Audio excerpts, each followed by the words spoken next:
So those were the couple of photos and videos I took with my S22, and I think this S22 series, the 22, 22 Plus and the Ultra are one of the best camera phones that you can get from Samsung. Of course, keeping aside the Pixels and the iPhones. And I know a lot of reviews are already available on this, but I just wanted to do it in my own way. And also a lot of people say that the iPhones are very good for video. So I just want to say that this particular clip that you're looking at is being shot with S22's front camera in Full HD. It's not even 4K, and I think the quality is absolutely awesome. So anyway, let's begin with the review. So if you look at this camera system, so the main camera is 50 megapixel f1.8, which means it's going to absorb a lot of light and going to take good photos in low light conditions. Then we have a 12 megapixel ultra wide tuned at f2.2, and then we have a 10 megapixel telephoto tuned at f2.4. So starting off with the daylight photos, so all the photos taken in the broad daylight conditions comes out to be with accurate colors, good exposure, good contrast, and well saturated. But if you are taking a picture of a scene which has a lot of green into it, then you will notice that, especially if you look at this picture, you will notice that the grass on the left side is more greener and a little bit over posted as compared to the right side.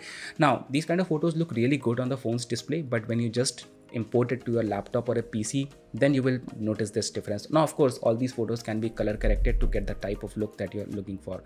Now when it comes to the color blue, especially taking the pictures of sky or maybe the moon or maybe the mountains covered with snow, or there are some other colors in it, so the blues turns out to be very accurate. You don't need any sort of color correction or editing. You can directly post all these photos to your social media handle. Also, if you're into some sort of flower photography or food photography, then look at the amount of details the camera has preserved in the flower petals, and no matter how much you try to zoom into the photo, it's not going to pixelate, and you can actually crop any particular section of this photo and post it anywhere you like. And also the food photos turns out to be really very bright and colorful. Now there are certain times when you want to have a close-up of an object, and most of the people in these scenarios shift over to the 3x telephoto lens. Now I just want to mention that this is the photo which is taken from the main sensor on the left side, and this is the photo I took from the 3x telephoto, and you will notice that there is a day-night difference in the quality and the amount of details that these photos have. And no matter how much I zoom into the photo taken from the 50 megapixel, it still remains a better photo as compared to the telephoto. So I just want to say that use the telephoto lens just in case you extremely need it, just for capturing the objects which are very far. On the other hand, the 50 megapixel is more than sufficient for any sort of cropping in and zooming in. Taking good photos in broad daylight condition is kind of a cup of tea for most of the smartphones in 2022. I think most of us can agree on that. But things tend to get a little complex when lighting is complex or the lighting conditions are really very low. I think sunrise and sunsets are kind of those moments that everybody likes to capture, but it is also a reality that most of the phones fail to capture the exact same scene. But thanks once again to the 50 megapixel 1.8 that allows a lot of light to enter into the smartphone, and you will be able to capture the exact same scene with beautiful colors, with beautiful horizon with your S22. Also, you can make these photos look a little bit more dramatic by adding these kind of filters.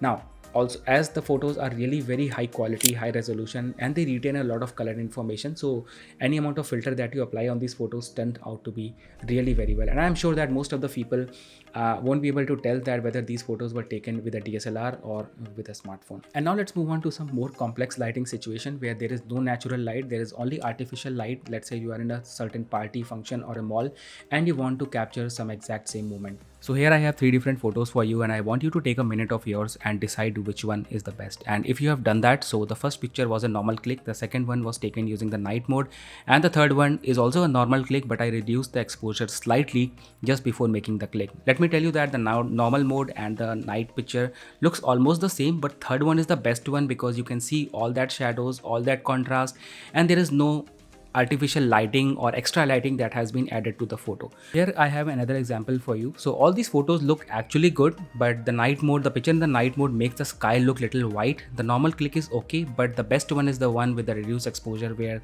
the sky looks entirely black and the photo looks very colorful and saturated. And in this third example also, you can see that the night mode is actually making the sky look little artificial. Normal click looks okay, and once again the one with the reduced exposure is the best one. Now, after analyzing all those photos, I personally feel that if you want to capture the best scene in a low light condition, the best way is to just use tap to focus and reduce the exposure a little bit just before you are going to take a picture. I think it's going to take a second, but it's also going to give you one of the best result, and it's going to capture one of the kind of scene that you are looking at from your eyes, and that same scene will be captured by your phone. On the other hand, if you're lazy enough, just click the picture in the normal mode. And I never used night mode or any sort of night sight in any of the smartphones I've used so far, because I think it makes the photos look a little bit more dramatic. It fills up the light also in the areas which is not required. Anyway, that's just my way of dealing or clicking the pictures. You can choose your own style and you can go for whatever look that you're looking for. The next up, we have the portrait mode. So first of all, I don't recommend using 50 megapixel main camera for taking portrait shots. Instead, you should always go with the ultra wide, because it allows you to capture a little bit of more scene, and when that extra amount of blur is added to the photo, it actually gives you a very good effect of separation of the object from the background. And all the portrait shots from the Samsung phone turns out to be really good. This is something on which Samsung phones have improved a lot.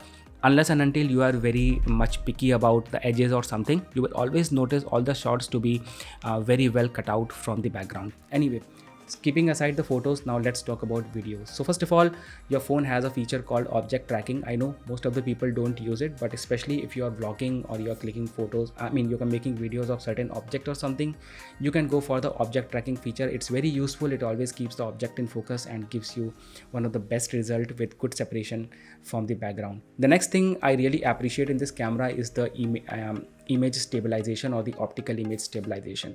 So you can already see that I shot a couple of these clips while driving my car, and even though I'm not using a gimbal or anything, but the footage looks so much stabilized. It looks like it has been taken from the gimbal.